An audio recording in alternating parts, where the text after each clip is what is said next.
we haven't fully recognized the difference between an ISO and a CISO. An ISO, an information security officer, gets a nice salary and focuses a lot more on security. A CISO focuses on the business using security to grow and enhance the business.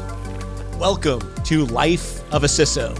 I'm Dr. Eric Cole, your host, and we'll be taking you on a journey each week on what it takes to be a CISO and what are solutions that you can implement today if you are currently a Chief Information Security Officer or if you want to be one in the future.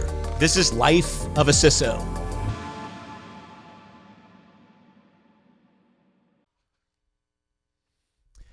Welcome. What's up? You know what time it is.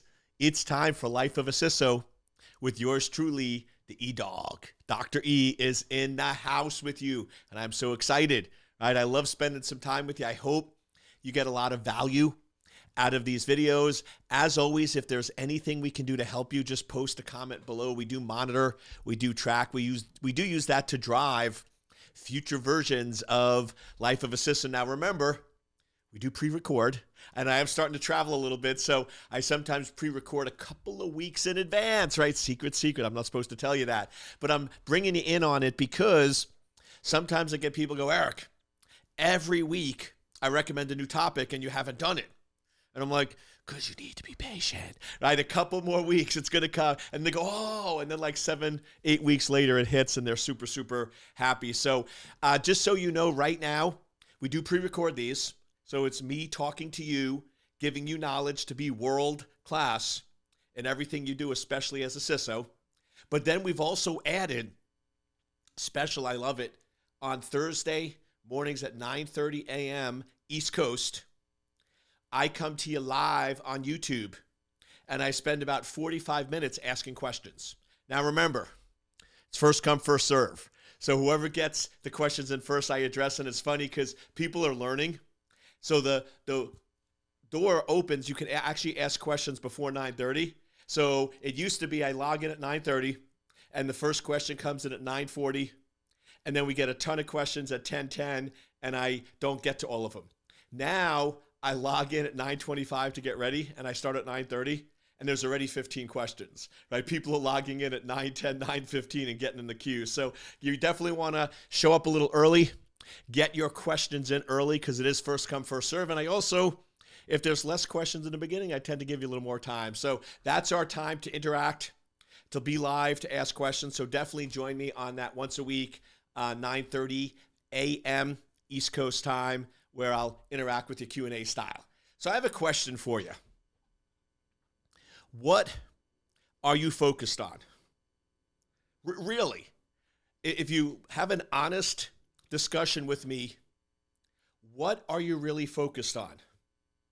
Because I find, for some reason, in cybersecurity, what is our greatest strength becomes our greatest weakness.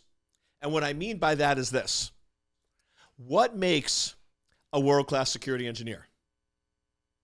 Somebody who can find fault, right? So somebody that can find vulnerabilities and weaknesses in anything. Essentially, always look for the bad. I mean, at one essence, that's what makes us so good. Because let's face it, if you came in and you were assessing or evaluating a system, and your approach was always, this is awesome. This is perfect. This is great. This is wonderful, right? I see the beauty, right? I see how amazing this is. I embrace the imperfections, and this is just the best system I've ever seen. You're not going to last too long in cybersecurity because that's not what they're paying you for. What they're paying you for is for you to look in the system and go, there's a weakness, there's a weakness, there's a weakness. Oh, there's another weakness, and here's how you exploit that. And here's another vulnerability. Essentially, what makes us world-class is that we can look through a lens of finding the weakness or the exposure or the vulnerability and then be able to help people fix it before it becomes problematic. Now, that's a great skill in cybersecurity. However, when you start to become a CISO and a business leader and a strategic thinker, it actually can play against you. Because now you're going into any situation looking for the bad. You're going into any situation looking for the weakness or looking for the exposure. Right? I sometimes joke I'd love to do a study on world-class cybersecurity professionals and their relationships, on how well they do, because my guess is how you do one thing is how you do everything. So it wouldn't shock me if they did a study and found out that the better you are in cybersecurity, the harder time you have in relationships with people, because you're always looking for faults, you're always pointing out weaknesses, right? You're always pointing out problem areas. So just be aware that what makes you really, really good at your job and what makes you really, really good as a world-class security engineer, if you're not aware and shift, can be very dangerous in relationships and be very dangerous when you become a CISO. And I see this all the time when I do a lot of coaching. And I'll get on the call and, okay, let me know how your week has been going. Eric, nobody listens to me. I wasn't invited to this meeting. They didn't go in and do this, blah, blah. And I finally stop them and say, okay, bad question. Tell me 3 good things that happened to you today. And it's funny because I'll sometimes get folks go, Eric, nothing good happened to me. Some of you probably laughing because you've done that before, right? Nothing good has happened to me. And I'm like, nothing? That's really, really strong. I said, wait a second. Did you wake up this morning? Do you realize there is, unfortunately, some people that went to bed last night and never woke up? They just passed away in their sleep. And unfortunately, I've had a few dear friends that's happened to. So I'm not trying to be like over dramatic or doom or gloom, but isn't waking up in the morning a good thing? And it'll be like, yeah, but that doesn't count. I'm like, why doesn't that count? Right? That's the fact that you're alive, I think, is pretty important or good. And then I'm like, okay, so did you have any meetings today in which something positive came out of it? And they're like, well, yeah, this, and this.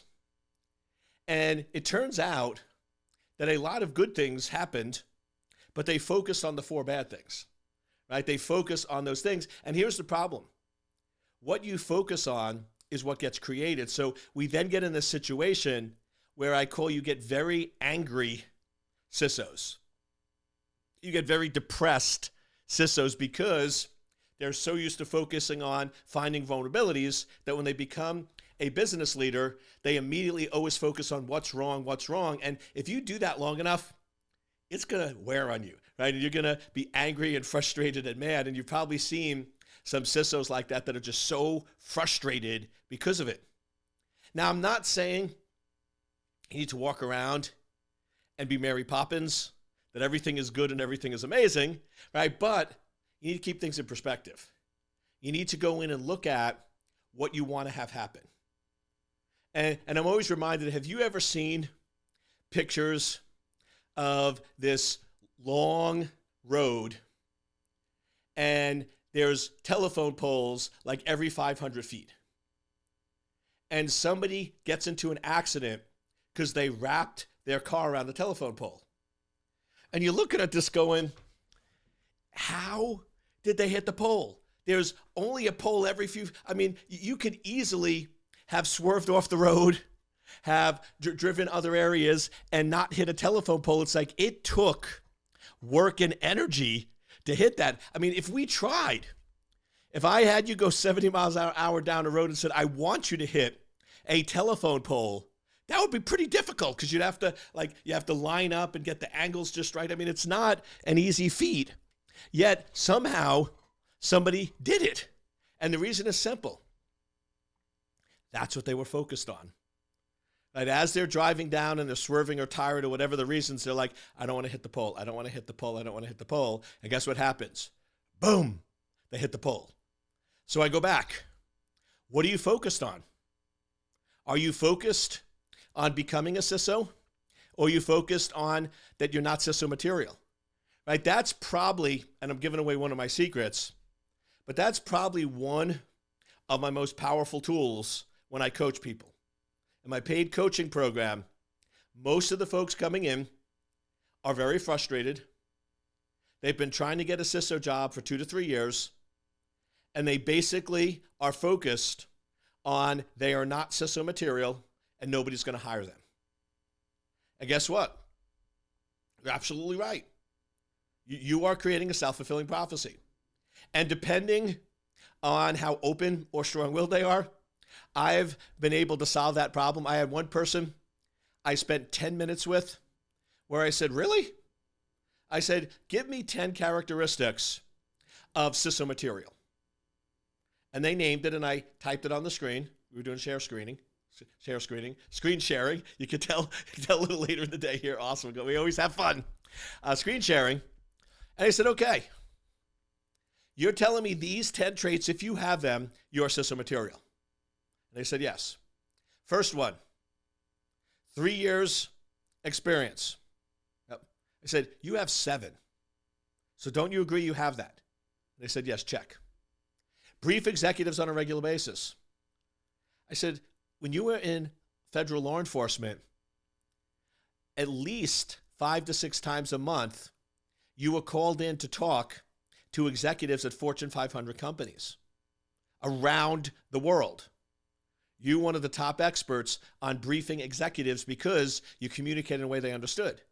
So like you get two checks for that one, double stars. And we went through the list. I'm like, you exceed or meet every one of these. So tell me again, why do you believe you're not CISO material?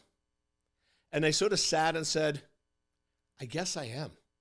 I said, do you guess or do you believe? Because I need to know how much more work to do. And they sat a little bit, they said, yeah, I'm absolutely CISO material. People would be so blessed to have me as their CISO that I should be able to choose what company I go work for. I'm like, now we're talking. I kid you not. Within 3 months, without changing anything, we didn't change their CV. We didn't change anything except their mindset, their attitude, and what they were focused on. And in 3 months, one of the previous companies that they briefed, a Fortune 500 company, hired them as their CISO. They never thought to go back to any of their previous clients and basically say, hey, no pressure, but I just want to let you know that I'm in the market. If you would like to hire me, I'm in the market and you know what I'm capable of. And not only in 3 months did they get a Fortune 500 CISO job, they had 4 offers. Remember, 2 years prior, 0. All they did was change their focus.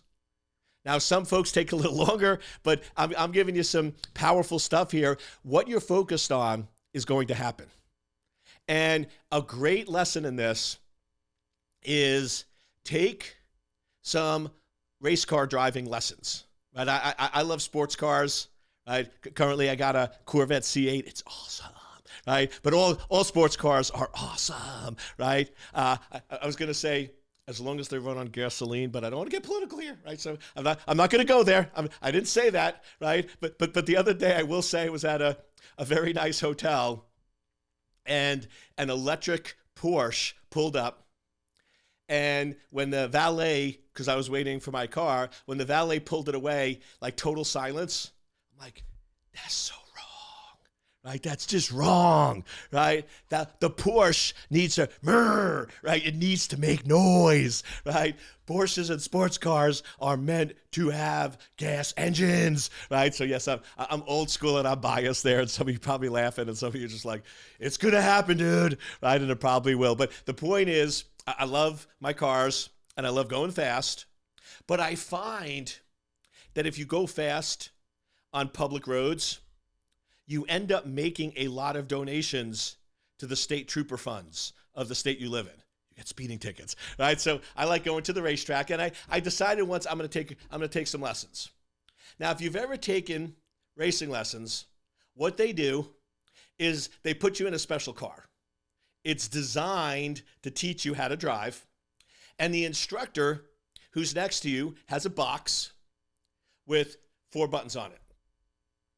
And when they hit one of those buttons, basically that side of the car drops and you spin in that direction. And the idea is to teach you how to recover. Now, the teacher gives you a very simple instruction. When you start spinning, look in the direction you want to go. That's it. I'm like, that's it? They're like, that's it. I'm like, this is easy. And they start laughing because it's not.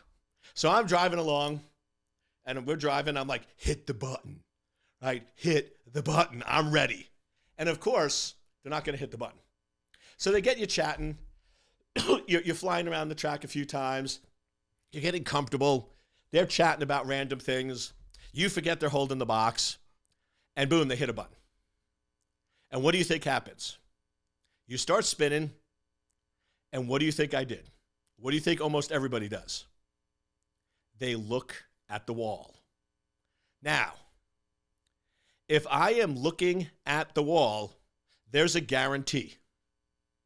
I'm going to go into the wall. Now, depending on the track, the conditions, and other factors, there is a chance that if I look at where I want to go, I still might not go there.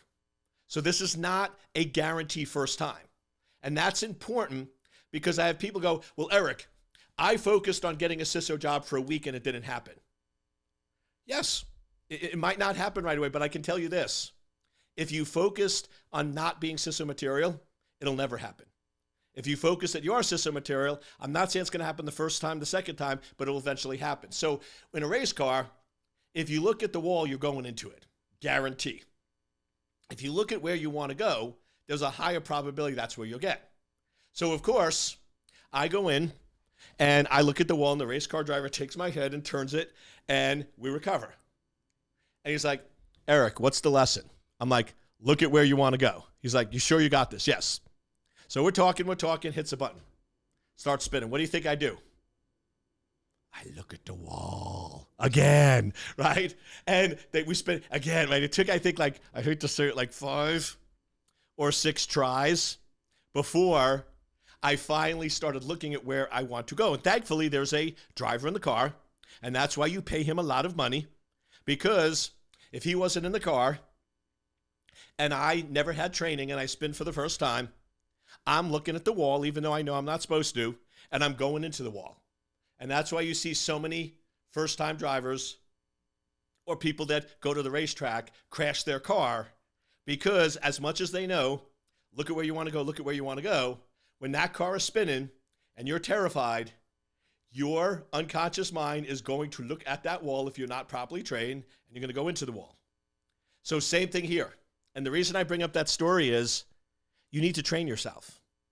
If you've been focused for 3 years on you not being CISO material, or you've been a world-class security engineer for 8 years, and you've been focused on finding fault, when you go into that position, you're going to find fault, right? It's going to take time for you to adjust and adapt, but you must do it to be world-class. So what I'm trying to do in this life of a CISO is raise your awareness level. Every day, I want you to think about, what am I focused on? What am I focused on? What am I focused on? Now let's flip it a little bit. What should a world-class CISO be focused on? A world-class CISO should be focused on 2 things. Can you guess? If you've been following me, you probably know where I'm going. A world-class CISO is focused on 2 things: growing revenue and growing profit. That's what world-class CISOs do. Now, they do it from a lens of cybersecurity and technology. They do it from a lens of how do we better secure and protect the organization and increase functionality at the same time. But ultimately, that's what they're doing. Remember, you're a chief. Everybody with a C in their title is focused on revenue and profit. That is what your goal is. Now, there are, and some people get mad at me for this, but let's go there. There are real CISOs and there are fake CISOs. And here's what I mean.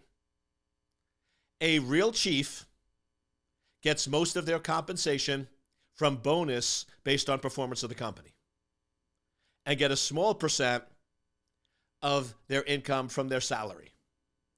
If you look at a CEO, a COO, a CFO, they all have a relatively small salary and they get very significant bonuses based on the performance of the company. That's what makes them a chief, because they're really good at growing revenue and growing profit. However, here comes along Mr. or Mrs. CISO, and they get this nice, comfortable salary. In some cases, their salary is equal or higher than the other chiefs, but they get little to no bonus. They get little to no reward, and they get little to no money from how the company performs. If that's the case, you're not really a CISO. They gave you the chief to check a box for regulation or to make their customers happy, but you need to recognize and know you're not truly a chief.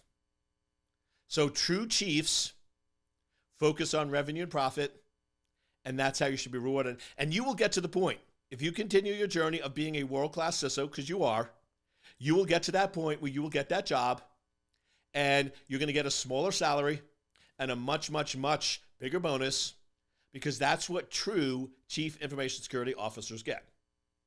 And that's something we haven't fully embraced as a community. We haven't fully recognized the difference between an ISO and a CISO. An ISO, an information security officer, gets a nice salary and focuses a lot more on security. A CISO focuses on the business using security to grow and enhance the business.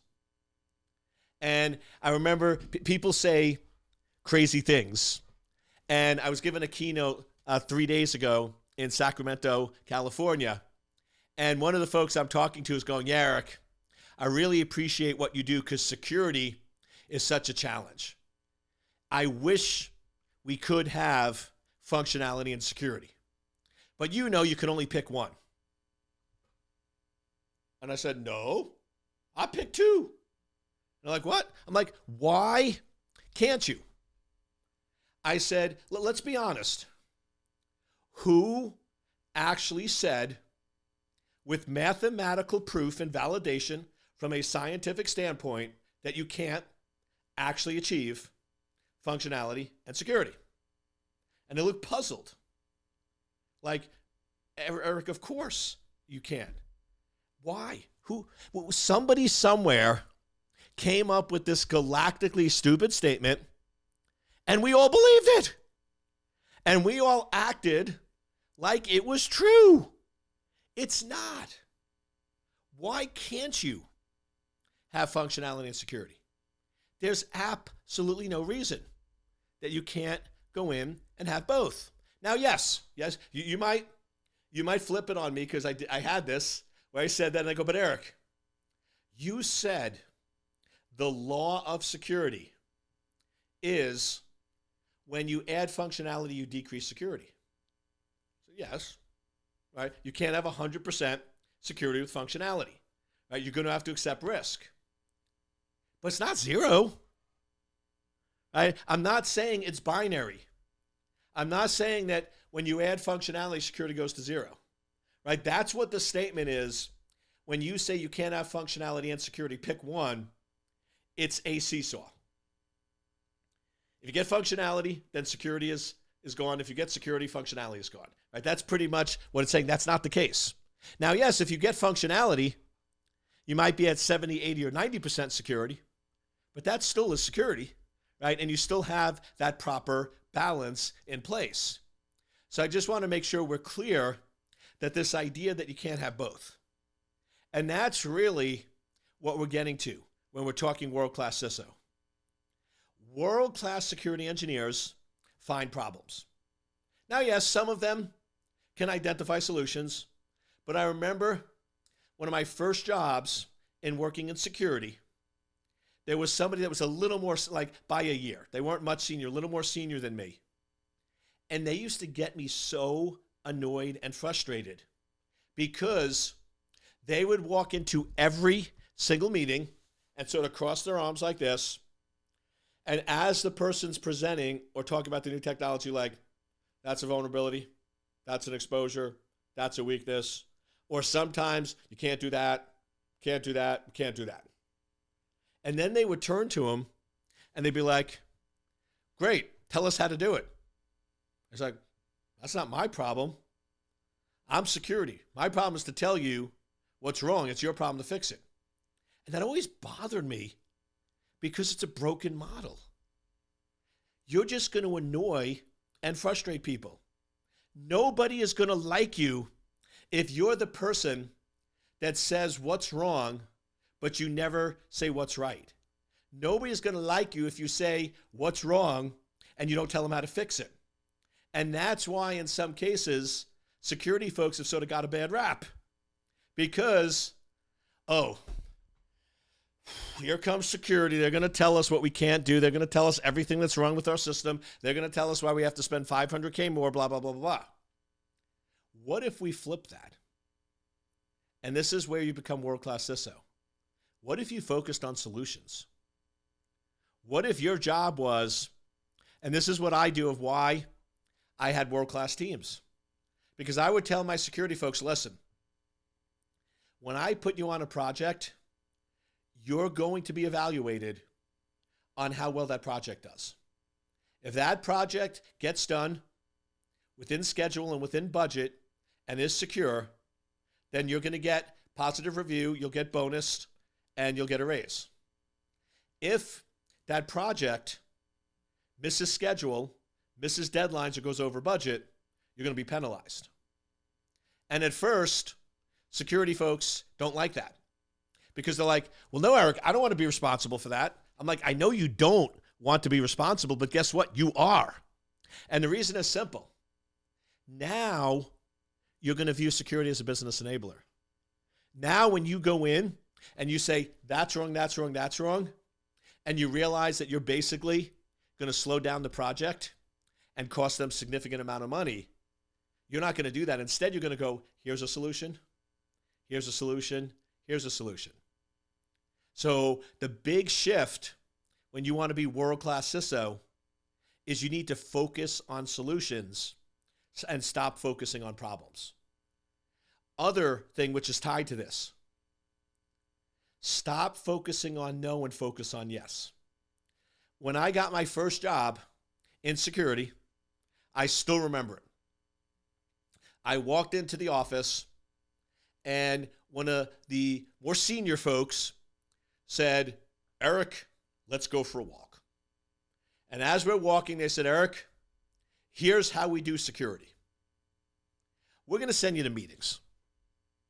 And they're going to brief you on new tech, new proposals, new systems. I want you to take notes. I want you to pay attention. And regardless of what they say or do, at the end of the meeting, when they ask, can we do this from a security standpoint, you always say no. Now, most of the time they'll go away. Most of the time the projects aren't even going to see the light of day and we're good. If they call you back a second time and say, listen, we've made some changes and we want you to reconsider. You go back, take more notes, act really interested, and when they go in and say, can we do this? Once again, say no. Once again, that will kill most projects. If they come back a third time and say, we really want you to consider it, then engage a senior person and we'll actually look at, evaluate, and see if it makes sense or not. And even back then, I'm like, this doesn't make sense, right? It's illogical. But that's old school cyber, right? Say no, say no, say no, say no. New school cyber is say yes, say yes, say yes, say yes. So just as soon as we wrap up this episode, remember you're that race car driver. Are you focused on the problem, which is the wall? or you focused on where you want to go, the solution. World-class CISOs focus on solutions. World-class CISOs focus on profit and revenue. And I want you to be a world-class CISO. I hope you enjoyed this episode of Life of a CISO, and we'll see you next week.